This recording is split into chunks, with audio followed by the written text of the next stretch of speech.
Allahovi poslanici Lut alejhiselam, Sodoma i Gomora drugi dio.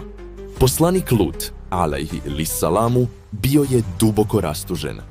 Nakon godina i godina neumornog pozivanja, truda i strpljenja, niko od njegovog naroda nije prihvatio islam.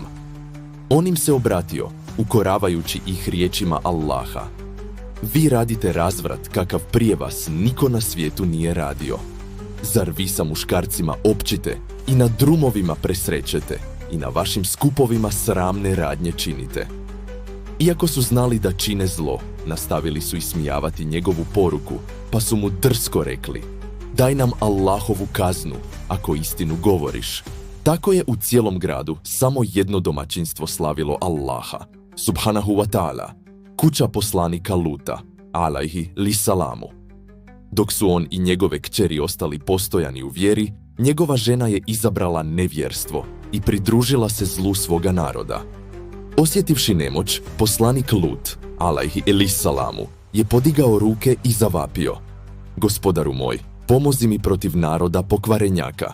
U međuvremenu, Allah je poslao 3 meleka, među njima i Džibrila, u liku mladića, kao goste u kuću Ibrahima. Ibrahim, ne prepoznavši meleke, priredio im je bogatu gozbu. Međutim, njegovi gosti odbiše ponuđeno jelo. Poslanik Ibrahim, alejhisalamu, postao je uplašen i upitao: ko ste vi? Međutim, meleci mu odgovoriše: ne boj se, mi smo meleci Allaha.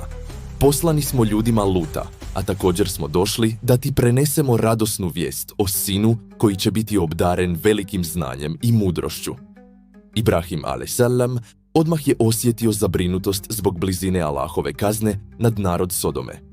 Pomislio je na svog nečaka Luta alejsalama i upitao meleke: zar je Lut unutra? Meleci mu rekoše: mi bolje znamo ko se unutra nalazi. Zatim ga umireše i uvjeriše da će Lut alejsalam biti spašen od predstojeće kazne.